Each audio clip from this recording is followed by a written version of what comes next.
It is time for Streetwise with former chief of the New York City Sheriff's Department, former chief of the Seagate Police Department, retired New York City detective, Time Warner Public Access Media Award, Joe Franklin Super Excellence in Broadcasting Memory Lane Award, New York Veteran Police Association Streetwise Productions, host of Streetwise, Mr. Lou Telano. Good evening and welcome back to Streetwise. Very interesting conversation I'm going to have in a half hour. A lot of things that we've seen, a lot of things we talked about, and even myself, who's been in law enforcement for over half a century, things surfaced that I would never believe that would happen in this country. My guest, you've seen him on the TV shows. He's pretty much a political analyst, contributor. He's a New York Times best-selling author. I'll mention his books if I don't have time to do it while we're talking to him. I will mention it after he leaves. But the book I want to pretty much target is that it's been out there, I think, a year or two, probably 2 years. Killing the Deep State, the fight to save President Trump, obviously, President Donald Trump. I want to welcome back to Streetwise Dr. Jerome Corsi. Dr. Jerome Corsi, welcome back to Streetwise. Oh, Lou, great pleasure to be back with you. Thank you very much. You know, your new book is, we mentioned before we went on the air, is Coup d'etat.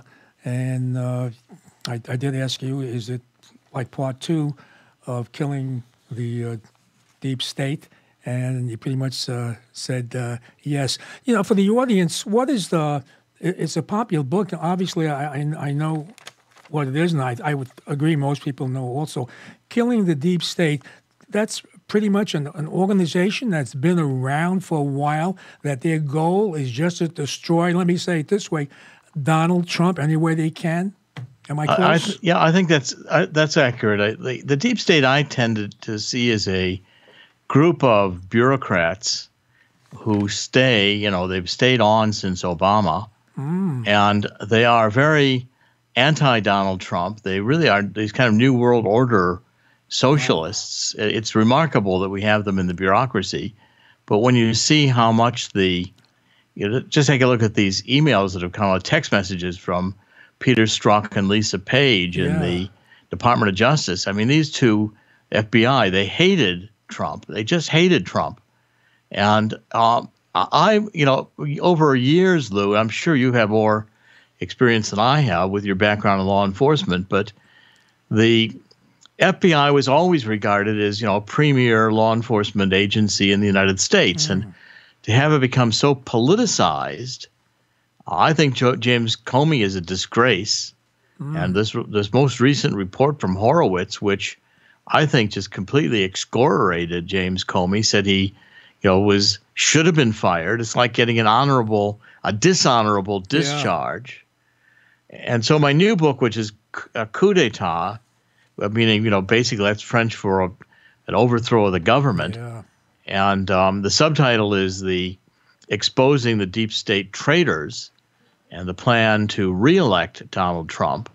And I just finished copy editing this weekend, the book. We're trying to get it out in December. You can see it up on Amazon now. But I lay out how this was a overthrow of the government plot by the CIA, the Department of Justice, the FBI, and it involved international dimensions involving foreign intelligence agencies, in particular the British intelligence. And I think the whole thing is completely one of the most frightening scandals in American history, because this is the Clintons and the Obamas trying to weaponize the Department of Justice and the FBI to do electronic surveillance on the presidential candidate of their opposition party. And I mean, this, putting law enforcement on Donald Trump when he was running for president, I think is just completely treasonous. Well, how did this happen? I mean, out of the clear blue sky, it seemed like it's only surfaced since Donald Trump became president or was running for the president. Before that, I think you indicate that this group has been around a while, but they just pretty much came to the surface because of Donald Trump's winning the election. Yeah, I go back to looking at Comey and Mueller. I do this especially in Killing the Deep State, right? Where, for instance, they were involved in the HSBC bank scandal. HSBC is a Hong Kong Shanghai bank, and I really caught them out in Long Island. The branch manager, John Cruz, brought me about 1,000 pages of documents from HSBC. HSBC was money laundering people. They were taking people's accounts and using their social security number and running millions of dollars through these accounts. Ultimately, HSBC, the bank, the Chinese headquartered bank, also headquartered in London, got a $1.9 billion fine, but no one was charged with criminal activity. And that was when James Comey was on the board of HSBC, making millions of dollars. And Mueller was head of the FBI, and Loretta Lynch was, I think, in the Eastern District or the Southern District of New York. She was the assistant U.S. attorney on charge in the case. And they just covered it up. They just didn't want, there's no way that the bank couldn't have been found by normal government means to be money laundering. It's all monitored by the federal government. The Treasury monitors all wire transfers. And they were running millions of dollars illegally through that bank every day for terrorist groups and Mexican drug cartels. And nobody went to prison because all the Democrats were involved. And HSBC was contributing heavily to the Democrats. And this has been a little internal club that had protected the Clintons. And our hard left, they want open borders, the New World Order. They want to be part of the EU. They wanted, this Mexican United States to begin merging into one nation. These people didn't want borders. I mean, and it permeated into the FBI and the Department of Justice. And when Donald Trump surfaced and looked like he was going to win, all these people went insane. They just in the open violated all kinds of laws in their attempt to destroy Donald Trump.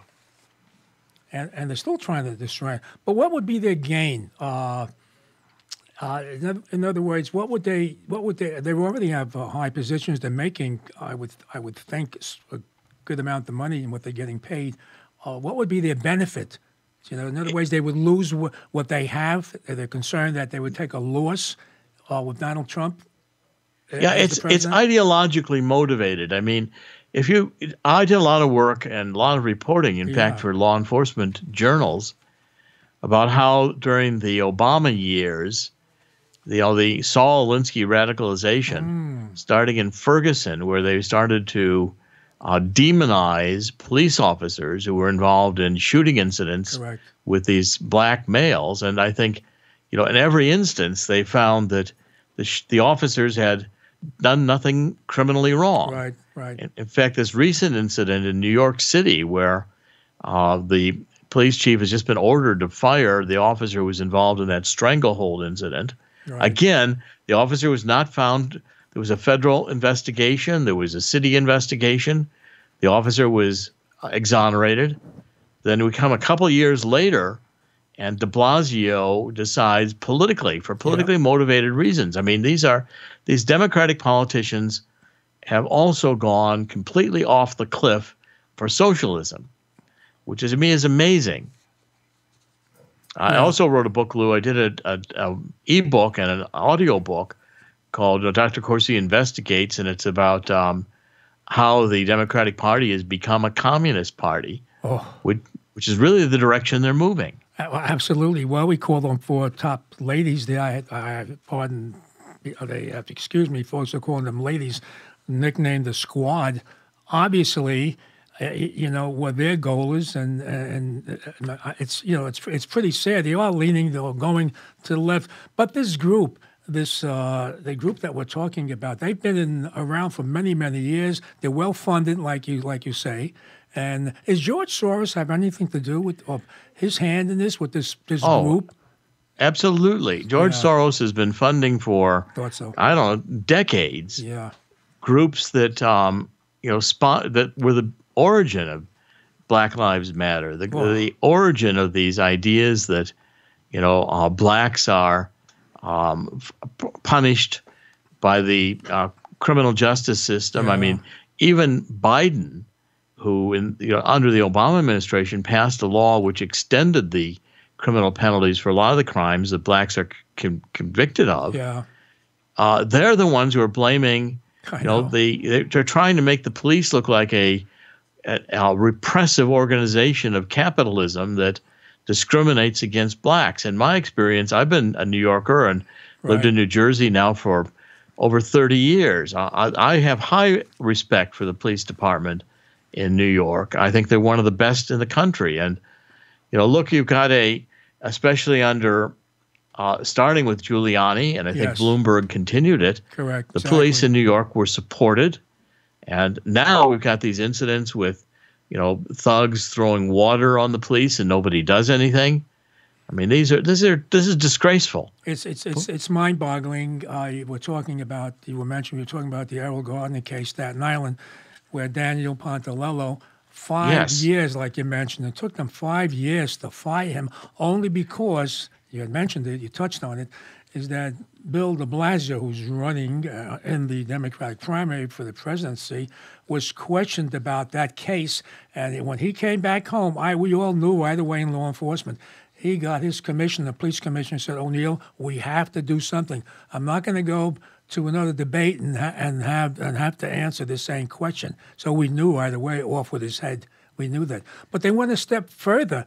They took away the guy's pension. That was, it's really out to get him. Now, of course, he's got a great appeal, at least I think, just based on what O'Neill said. Of course, O'Neill said, well, pretty much, I would have probably done the same thing. So I hope he did that intentionally, to help him I with think his he appeal. did. I mean, look, this to me is disgraceful because it impacts the entire police force. Yes.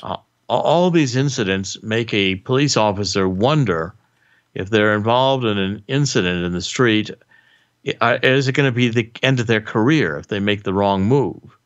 And so they hesitate.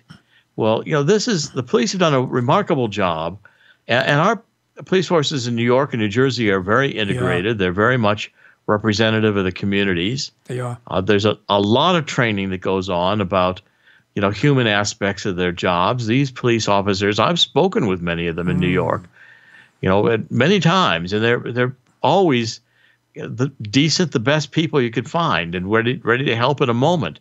If police start thinking that their jobs, their lives, and their careers and their families could be destroyed, they're going to hesitate. And that's not what you want in terms of protecting a community. Ultimately, it increases the tension racially. It increases the danger for the minority communities in New York. This was the intention of the Obama administration. And when you get people like de Blasio, I can't believe how many socialists we've got now in the bureaucracy, because Eric Holder, as Attorney General, Loretta Lynch went right along with the de Blasios in demonizing the police. Do you think that actually we both know these people that we mentioned commit a lot of crimes, many of them federal crimes. Do you think down the road, when Donald Trump gets reelected, do you think any of these people that we're talking about for the crimes they committed will ever be prosecuted? Well, Lou, I think they will. I mean, I wrote in Killing the Deep State, and I wrote that book in 2017. Correct. And then I just have finished this coup d'etat. I repeat the argument because I think it's clearer. I said, number one, in 2017, I wrote that Mueller would fail, that there was no collusion, there was no obstruction, and he would fail. Well, he did. And, of course, I got involved in that. I spent 40 hours with Mueller's people because they thought I had connected Roger Stone to Julian Assange. I didn't. Yeah. I've never, and they wanted to prosecute me. They gave me a plea deal, said I had lied. I said, no, I didn't lie. I refused their plea deal. These people were politically vicious. They wanted to silence me. I would never have been able to write coup d'etat. I've been in prison if that was the case. Well, they did not indict me. They didn't have a case. Well, they couldn't indict you on something that you never did. But the joke of it, especially I'm looking at it from my perspective, being in law enforcement, I was the chief also. I ran the New York City Sheriff's Department, is that they were pretty much asking you to take a plea for a crime that was never committed by you, I should say, or something that they fabricated just to force you to say something that never occurred.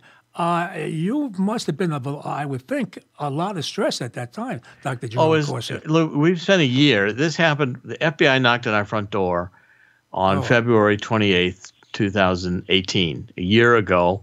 My birthday was just this weekend. I'm born August 31st. Oh, happy birthday. Uh-huh. Well, thank you. And we went through a year with the, CNN parked outside. We didn't know from day to day whether they were going to burst in and with the FBI the way they did Roger Stone. And I turned over everything to them voluntarily. I gave them my computers, my backup external hard drives. I gave to the FBI. We proffered all of this. I gave my cell phone. I gave them the emails and usernames to all my email accounts. I gave everything that I had that they could have possibly wanted, and did it willingly. And when they wanted to, I took a vacation in 2016 with my wife. It was our 25th wedding anniversary. We went to Italy, and I had time, and I figured out that Julian Assange had Podesta's emails. This was in July and August 2016, and I figured out he would release them in October 2016 as the October surprise. I was right. Yeah. But I didn't get told that by anybody. Well, the Mueller's team went insane because I had to have been told. They said I knew it too precisely. They wouldn't accept that I figured it out. Well, when they wanted me to plead this, crime, they wanted me to plead to my first day's testimony, which was before I had looked at my 2016 emails. I amended that testimony, but they wanted me to plead that I had lied to them without acknowledging that they had allowed me to amend that testimony. I thought that was completely fraudulent. Amazing. And I went public with that. And even Rudy Giuliani has said multiple times on national television that Mueller's team with me were trying to suborn perjury. They were trying to write a script for me that was their script on a crime that I did not commit. They're trying to pressure me psychologically. They said they were going to put me in prison for 25 years, which would be the rest of my life at my age. I now just turned 73. Well, I told them, go ahead and put me in prison for the rest of my life. If the justice system has become this politicized and this corrupt in America, I'll go to prison and let the American people see what you guys are doing. And they did not indict me. Well, were you concerned that they might do the same thing to you that they did to, I'm going to call him an associate of yours, Roger Stone. Were you concerned they might do the same thing to you? Yes. It was one of the first questions I asked my attorney. I said, can the FBI get a warrant and burst down the door and come in here and ransack the house? And my attorney said, yes, they can. They can. So I said, look, let's make that problem go away. Why don't you tell them that instead of just going to the grand jury, we'll come in for voluntary interviews, and I'll turn over everything they want, find out what they want. I know they want my computers. Give them my cell phone. I'll give them the backup devices to, we're backing up my computers. I said, we'll give them everything, and that way there's no need to break down the door. We'll make it easy for them. Boy. Unbelievable. Roger Stone, when he was my guest, I guess a couple of years ago, he predicted what would happen to him. Right on the air, I have a tape of it. He said, Lou, I just want you and the audience to know, which he obviously said on other shows, I am not suicidal. I love myself. I'm very vain, which we do know, And he said, so what's the next thing they have to do?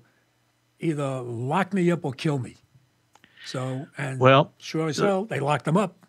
Well, look, I'm gonna refrain from commenting on his case because I've been respecting this gag order. I know. And I was named as person number one in his indictment because I shared emails with Roger when I was talking about. He wanted someone to go to see Roger to see Assange, and I have emails, and they want to use my emails in the case. So I've refrained from commenting about it. But the point I want to make is that, I've really been through here a year of extreme psychological pressure and really not knowing any day what was going to happen. And I just thank God. I think it was my faith in God. And my wife woke up one morning. She said, I'd rather, visit you in prison the rest of your life than have you not be the man I married. Very good. So that's when we told them that we were going to reject the plea deal. Very good. Yeah. Well, and it took that. I mean, you go through it with the whole family, and this was a test of us as a family, test of our faith. And I trusted in God, and I knew I hadn't done anything wrong. But this book I've now written, this new coup d'etat, is going to follow up on killing the deep state. A lot of the things I wrote in 2016 and 17, I predicted, said there'd be 3 phases. One, Mueller would fail. Right. Second phase, we're in now, Trump will counterattack. Uh-huh. And I think this next Mueller report that we're going to get on the FISA abuse will say that the FISA warrants against Carter Page were illegally obtained. And I think the key evidence in that is the State Department official named Kavalak, a woman who actually interviewed Christopher Steele, who wrote the dossier. And she did a memo in which she said that he told her that the dossier against Donald Trump was not validated. It had been paid for by the Clintons as opposition research. She wrote this up a week before Comey and the Department of Justice, Loretta Lynch, decided to use the Steele dossier and the FISA applications, and they knew from the Kavalak memo that it was all phony. Wow. Now, how can law enforcement officers go to a federal judge to get electronic surveillance on a U.S. citizen, Carter Page, the low-level advisor to the Trump camp? He never met Trump in the entire campaign, I don't believe. Or he may have had he may have had one meeting with Trump, but he wasn't a close advisor. At any rate, if the FBI, the Department of Justice, knew that the Steele dossier was a fabrication, if they knew it had no basis in fact, it was a crime to misrepresent that document to the federal judge to ask for electronic surveillance on a U.S. citizen who is believed to have been conspiring with Russia to advance Donald Trump's collusion. I mean, that's why Mueller's people were they needed to connect Roger Stone to Julian Assange. And they were convinced, because I knew in July and August, I figured it out, Assange had Podesta's emails. I've done a lot of intuitive work in the reporting I've done, and I turn out to be right a lot of times. But it's not because I had communication with Assange. So I broke their case. And they were furious because I couldn't connect Stone to Assange, and they were convinced I would be able to. That was their collusion. Donald Trump was supposed to be talking to Stone. Right. Stone was connected through me to Assange and they told Assange when to drop these emails on Debbie Wasserman Schultz or on Podesta to do the most damage to Hillary Clinton. And the emails have been stolen by the Russians. I don't think Russia stole the emails. Right. It's another fault in the case. Correct. I think the entire Mueller case, the entire Comey case was all nonsense. It was all fabrication. And I think the American public are going to be outraged if Barr does not do his job, if Horowitz does not do his job. There's got to be indictments because our Justice Department committed crimes. And I think the crimes they committed were treason. That's what appears. It sure looks the way. But as far as the FISA warrant, I can understand a judge, based on previous interaction with the head of the FBI or the FBI themselves, it makes it easier for a judge to sort of approve the FISA warrants. So I think they put the judge, whoever did that, in a pretty much predicament himself. They did. And what they did was they knew that the judge would rely on the FBI. Exactly. And so then when the FBI comes forward and says, Judge, we have, the FISA applications that we've seen, the first one had verified put across. The FBI and Department of Justice wrote verified under the application as if they had proved the evidence here. And then what they were doing is that Steele and the various people in the Department of Justice were leaking this report out to the press, and then they were expecting the press was going to, at that point, report what they said as if it were true, and they did. I mean, that's the problem, is that, they were using as sources in the FISA application that Yahoo had independently published the same information that was in the Steele dossier. But what the judge didn't know was that Christopher Steele leaked that information to Yahoo, so it was not an independent source, Yahoo. It was a source that had been leaked by the Justice Department through Steele. And the judge didn't know any of this. The judge looks at this application and takes it at face value, Yes. and grants the electronic surveillance permission. And lo and behold, it's all based on a lie. We can't have that.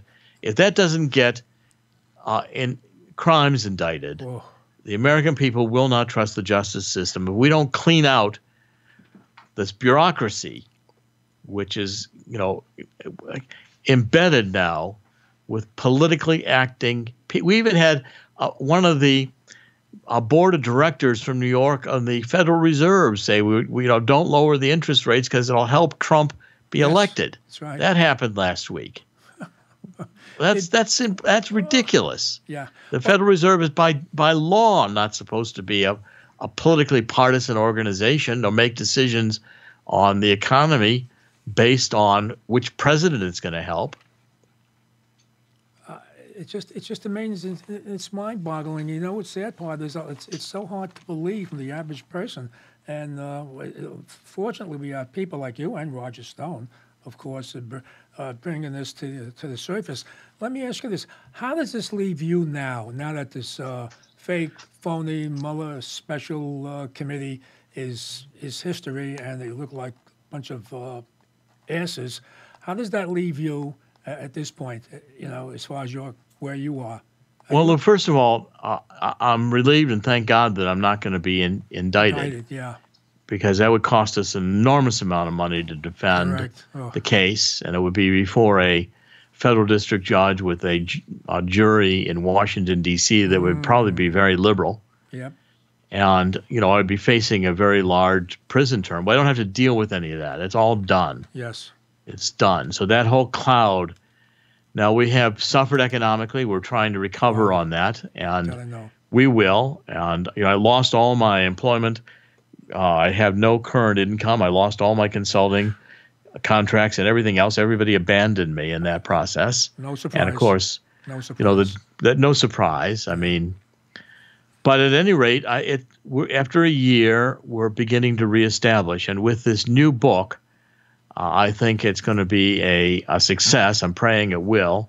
This coup d'etat, and it's up on Amazon. You can take a look at it, and it's beginning already. The word of it is already getting out, and I think it's even more explosive than the killing the deep state. Well, who are these people now? The question is, people say like they're clandestine, extreme leftists with a lot of money that they pretty much control the USA. Who are these people? And they've been around for many, many years. In other words, even though you are the president, you really don't run the country. Whoever they is, pretty much dictate how the U.S. or how our government is run based on their input, their power, and their money. Who are these people exactly? Well, I mean, clearly the Soros funding a lot of these, public interest groups, which are really, funded by Soros to be politically active, to advance a socialist and communist agenda. It's shocking to me, Lou. Yeah. I remember Wall Street when I was a kid in the 50s and 60s. I mean, today, how many people in business, in finance, in banking are actually socialists, actually have a leftist orientation is shocking to me. I mean, I find that very hard to believe, but it's true. It is hard to believe. And this would never, I tell you, a lot of these things would never surface if Donald Trump was not elected president of the United States. And the universities today also shock me. I mean, these kids are being taught a socialist agenda. Right. And they're being taught Communism 101. I thought in my life, when the Berlin Wall came down in 1989, I thought finally we had done away with communism. But it's coming back. And I'm working on another little book called The Little Red Book of Democrats' Socialist Lies. And I did one ebook already. It's out there on Amazon. And Dr. Corsi investigates how the Democratic Party has gone communist. It's shocking to me because the Communist Party today, the communists are socialists in the Democratic Party. Bernie Sanders, Elizabeth Warren. I mean, they're out there with obvious socialist agendas, and they don't even try to hide it. No, not a problem. They don't even try to hide that they're anti-Semitic. It's just that upsets me. I've been to Auschwitz twice, and I've spent a lot of my writing and a lot of my career, studying Nazi Germany and the Holocaust. And I've been to Israel so many times. I've, to Yad Vashem, and I've been to Israel many times. I'm Italian, Irish Italian. I'm Roman Catholic. Right. But I know what the Holocaust was about. And the anti-Semitism, the hard left embracing, the Palestinians, the anti-Israel hatred is again shocking to me. I mean, these people have got to wake up. Israel has been our really only friend in the Middle East in that part of the world. Yeah. Since 1948. Yes, exactly. Yeah. And we work heavily with a lot of our technology, the cell phones we use every day. The technology of that was largely developed in Israel. But what's more shocking is you have people in government like Chuck Schumer. You mentioned Bernie Sanders before, and Jerome Nadler. They're not even critical of their own colleagues who come out like Omar with the squad and actually saying their hatred for Israel and the anti-Semitic remarks, and they're not saying a word. I put on Twitter, my thoughts are that they are traitors to their own people, the people I mentioned, plus a few others. Well, and also, I mean, a lot of these people have backgrounds in the Democratic Socialists, DSA, Democrat Socialists of America. Yeah. These people are socialists, and they want to vow to it. But if you research their backgrounds, they have backgrounds being socialists. Obama did. I wrote Abomination. I pointed out that Obama, was a Marxist trained by Frank Marshall Davis, his mentor, a Chicago newspaper writer and photographer who was in Hawaii, a communist, professed communist. And also that Obama, I don't know if Obama believes in any religion or any God, but culturally he was raised as a Muslim in Indonesia, and he denied all that when he was running for office. Correct. In fact, one of your books is Where is the Birth Certificate? And I still have not. Was out in Hawaii with law enforcement, with Sheriff Arpaio's cold case posse, and I was there when I was there with them in Hawaii when law enforcement went into the Hawaii Department of Health, and the Department of Health refused to show law enforcement from Arizona Obama's original 1961 birth records. They refused to do it. They threw them out of the office. That's the gal that signed off on that. The Loretta Fuddy. Yes, she's the one that died in the plane crash, correct? Very suspect plane crash. Suspect, yes. That they said she was alive. Everyone survived, and all of a sudden she drowns before they get to the shoreline. There were pictures of her I believe in a life vest. The plane crashed in water off the shore of one of the islands, and and everybody survived the crash except and got out of the plane. And she died after she got out of the plane. And in fact, it was the pilot, whoever reported that everyone survived. And there are someone used their cell phones to show you all of them bubbling down up, they're alive, and all of a sudden she's gone. And she was the one who was in the head of the Department of Health when they suppressed. Correct. They produced this fraudulent computer-generated birth certificate, which did not exist in 1961. I know, that's amazing. And tried to sell that on. And law enforcement, Sheriff Arpaio, proved that was a forgery. I found in Hawaii the legitimate long-form computer birth certificate from which Obama's was forged. And that's what Obama, that was reported by Sheriff Arpaio. But yet again, the leftist media, so much of our media is dominated by the left now, Lou. It's all a problem across the board. Oh, obviously. Now, you were with Sheriff Arpaio's chief investigator in Hawaii at that time? Yes. I was out there with him at least 2 times, maybe 3. And I was out there worked with him solidly for well over a year. Yeah. And they did a thorough investigation. After I was finished working with them, they concluded the investigation, and they produced forensic proof that the birth certificate I found was the one that had been used to forge Obama's. Yes. And Obama's birth certificate released to the public in April 27, 2011 in the White House was a forgery. Yeah. And of course, that information has all been suppressed, but it was fully documented by law enforcement. Correct. The only law enforcement investigation that's been conducted, the only law enforcement forensic examination on Obama's birth certificate. Well, Lou, I have to go. We've got family obligations this evening and finishing off Labor Day. Oh, good for you. By the way, I thank you for coming in on Labor Day. Sure. My pleasure, and you look have the forward blessing, to being back with you again. Yes, you have the blessing in your new book, and I will speak it up as much as I could on my Twitter, on my emails, and obviously on the show as well, Dr. Jerome Corsi. And the new book is Coup d'etat, folks. Got to go out and get it. Dr. Jerome Corsi, thank you. And thanks, Lou. God bless you, and thank you very much. Family. And I will talk to you again. I look forward to it. Yes, thank you. Thank you. Bye-bye. Thank you. Folks, I'm still on. I'm going to hang in there a while. And yeah, I was just told I got to move my butt over. Is that, how am I doing? One more nudge. Okay. Very good. You know, there's so many things I would love to talk about with Dr. Jerome Corsi because, you know, when Roger Stone was my guest, he you know, not to repeat what I said before, but I will. When Roger Stone, by the way, who's an associate of Dr. Jerome Corsi, these two were campaign analysts for Donald Trump, so that they were on his hit list.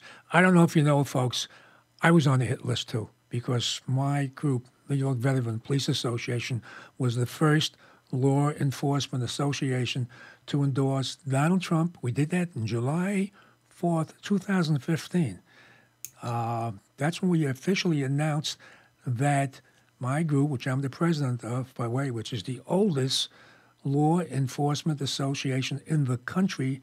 We were born in 1891, incorporated in 1906. That's probably when they first started to form corporations in any state, or maybe just New York State.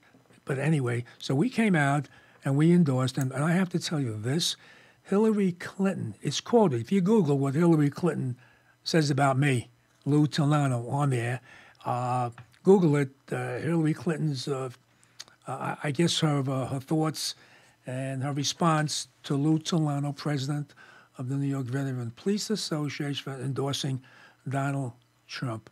So all of a sudden, I had dozens of bodyguards, which I didn't need, volunteers. A lot of friends of mine, mostly retired cops, and they say, Louis, this doesn't look good, you know, like everyone that seems to be connected with the Clintons, who have, let me say it this way, who have dirt on the Clintons, seem to commit suicide. And the girl that we were talking about on the plane that crashed off the shore of in Hawaii, you could see her alive in the water, and all of a sudden she didn't make it to the shore. But you can go a step further. Of course, there is a tape where it shows you a scuba diver with full gear in the mix there with the people that are all wearing life jackets. By the way, this the gal he mentioned who signed off on the registry that indicates that that Obama was born, that was a how can I say, it was a counterfeit, or it was fake, it was not real. She signed off on that. She said, no, this is not really authentic, you know. And what she was just doing her job. That's all she was doing. She was the chief clerk, or I can't think of a title there, and she signed off on it.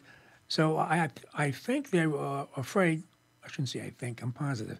They're afraid somewhere down the road, when Donald Trump gets reelected, he's got a list, folks. He's got a list of people that he's going to lock up. Keep people saying, well, why doesn't he do it now? Because he's got to focus on getting reelected. You know, he has to focus on people that are trying to sabotage him, which they did. 2 years of fake Robert Mueller investigations, and they came up with nothing. Robert Mueller testifies it was embarrassing. He looked like he was senile. He's like Joe Biden running around. It's like Joe Biden trying to address a crowd, getting his dates mixed up, you know, fabricating things that where he was, and it was impossible for him to be there. He was under fire in Iraq, and he's got his years mixed up, and then he was not under fire. So anyway, Robert Mueller came off pretty much the same way because they had nothing to report. They had nothing to report where they couldn't substantiate anything. They were all fabricated lies, and they had the money and they had the power to do that. So, and I've said it before, I said it on my radio show here on Long Island, is that my concern is they couldn't prove collusion with Donald Trump. They can't prove he's a traitor. They're going to his income tax, which is a joke, So what's left for them to do, folks? That's what I'm afraid of. I am actually afraid of what they, in their mind, may have to do to avoid getting locked up. Because there's a lot of people, believe me, top people that we know, Loretta Lynch, Holder, the AG, the U.S. AG. We keep Hillary. Bill Clinton, no, because he's just a follower. Hillary she wears the pants in that family, and we can see that. So if anybody's going to go for committing crimes, it'll be Hillary Clinton in that group. The whole group was dirty. They filed for a phony FISA warrant to go after Donald Trump, and the poor judge, I can understand. You got a chief FBI coming before you and asking you to sign the warrant. I've done it as a detective. I got to sign just on my credibility that it's a Brooklyn Supreme Court or criminal court judge that knew me. I would go in his chambers, which you do, and you raise your right hand and you take an oath and you swear to an affidavit that you need this warrant, and you spell out the purpose of it. And if the judge knows you and he knows your track record and he knows your work, he's going to sign it. He's not going to do an investigation on it, and that's what happened. You got the head of the FBI going before a judge, federal judge. The judge is going to sign it just based on the credibility of the agency that has no credibility. So the poor judge got himself in the middle. But I think he's covered. He's probably an innocent bystander when it hits the fan. And believe me, folks, it will hit the fan. Just have patience, because one of the things I hear all the time is also on my radio show is, well, when is he going to lock this one up? And when is Donald Trump going to lock this one up? Oh, he will. He will. Keep in mind, he's out there campaigning. He's got to get reelected first, folks. Keep that in mind. They're trying to be creative as much as they could. They are the people, this group, that wants to get Donald Trump out of the way because they're frightened and they're scared. Because they know, what can they do with him? They can't buy him off, right? Donald Trump, what you see is what you get. And that's what they're afraid of. There's nothing they can do. I'm sure they tried every different way, to try to get to him. But that wouldn't shock me, and it shouldn't surprise you as well. They're trying everything they can. There's only one thing left for them to do, and I don't even want to say it because it's just scary. And he's got a lot of big ones. You know what I'm talking about. He goes into crowds, talks to a lot of people. God bless him. He reminds me, when I was working with Rudy Giuliani, the strength. That's why they get along with each other. Because Rudy would be out there campaigning 16 hours a day, 7 days a week when he was running for mayor of the city of New York, and he had that energy. From my perspective, he was not in great shape. I would try to help him work out because that's my background as well, not to blow my own horn, but you can't ask a guy who's running around 16 hours a day talking about Rudy Giuliani and having a slice of pizza so he can run to the next stop. Can't ask a guy like that to exercise, work out, and make sure you have your high-protein bars and your energy bars. You just couldn't do that. So they're like self-sustaining energy, and your mind has a lot to do with that. And Donald Trump is very similar to Rudy Giuliani, except Donald Trump has a lot of more ground to cover. Rudy just had to cover New York State. Of course, he had to go all over the country and do fundraising, which people do when you run for office. You just don't campaign and do fundraising in the state that you're running in. So we just have to. We want to bring America back the way it was, folks. And the only way we could do that is re-electing Donald Trump, because you can imagine where we would be today if Hillary Clinton would be our president. We got four proud, the squad, as they call them, congresswomen in Congress right now, preaching their hatred, their socialism, the anti-Americanism, if there's such a word, the anti-Semitic views, which they do, right under our face.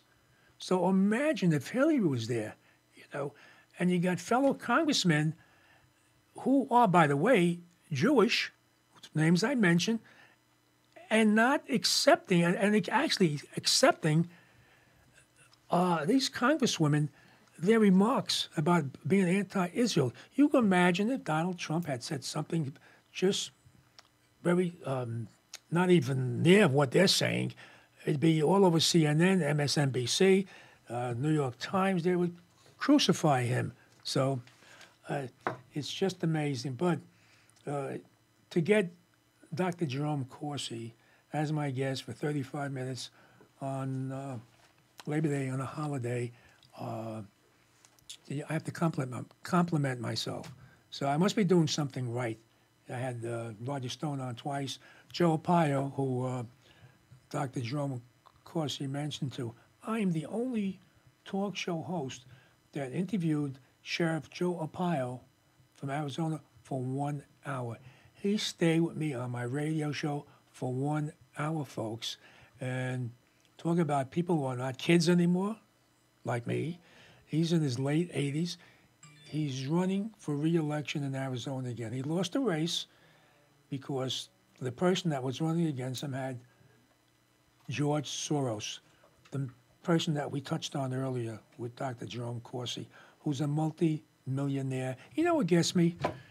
They're socialists. They're for the poor people. But they're the most richest people on earth. Could you imagine that? They're I guess you can call them trillionaires, but they call themselves socialists, which means they support the underprivileged, the poor people.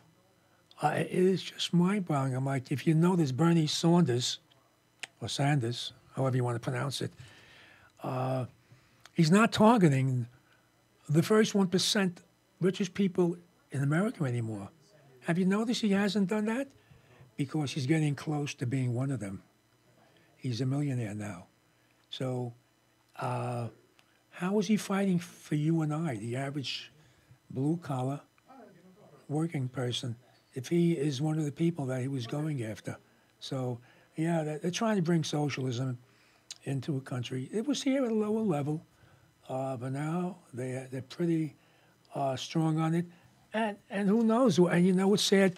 We're putting people in office like the squad who I mentioned in office. I hope they don't get elected again. And it's just Ocasio-Cortez doesn't look like she's going to get reelected again because the Democratic Party is not happy that she beat their leader in Queens. So they're going full steam ahead to knock her off. When I say knock her off, to not get reelected next year when she runs for Congress in the Queens and Bronx area. So what she's doing now is she's looking to run for mayor, and I think it's a year from now, or 2 years from now. She's looking to run for mayor of the city of New York. These are, I tell you, it's mind-boggling how people like her, Barack Obama, von Wilhelm, that's, by the way, that's de Blasio. His name is Wilhelm. Von William Wilhelm, and he changed his name to a grandmother on his in-law side. I think on his, definitely not his wife's side. That would be a joke, right? So on his folks' side, some in-law who was a relative, he took the Italian part of it. He did that for political reasons. But the point is, how do these people, how do they run a state, or city, or a country? They never had a job. Barack Obama never had work for anybody. He never ran a business. And yet he was the president of the United States of America, and he has to run this country. How do you do that? By being unemployed all your life, living off of government. De Blasio was the same way. He was a city councilman. These people are professional. They're professional politicians that live off our taxes. We pay their salary. We pay their benefits. And then we put them in as our leader. How is that done? It's mind-boggling. How do you become a manager or administrator when you never were even employed? You know, they just were talking about some of these people. They didn't even have an ice stand selling ices on the corner when they were little kids. They did nothing to make money. They always somehow finagled and were able to live and survive off government. And they're doing that. Ocasio, the woman we're talking to before, who was our congresswoman, what was her previous occupation? Bartender in the Bronx. She was a bartender in the South Bronx. She's dictating law. Does that shock you? Shocks me. She was able to, using the word interrogate someone in during one of the congressional hearings. She was questioning somebody that was the head of the Border Patrol or ICE, either one, 30 years, who was in law enforcement before she was born, and she is interrogating him. I give the guy credit because I would have said, I would have said something. You know, I would have said, "What's your credentials? What's your background?" Folks, there's a lot of things you don't know. These people are dictating law. She was the barmaid. She's dictating law in this country. You have to wise up. How do you put people like that in office? Think about it. Barack Obama was a community organizer, like Al Sharpton. We made them millionaires. How did a guy like Barack Obama, who never had a job, who got everything free, his college, that's another thing. He was able to get foreign exchange student money to pay for his college. What does that mean? That means you have to be born in another country. So Trump knows about this, folks, by the way. I mean, it's in black and white. And here's a guy that's eligible for foreign exchange student monies to go to college, because this country does that, right? And you have to prove that you were born in another country. So we paid for his college. By the way, somehow some people say Michelle is Michael.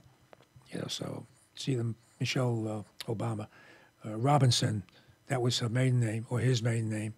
And we paid for his or her college as well, too. And you know something?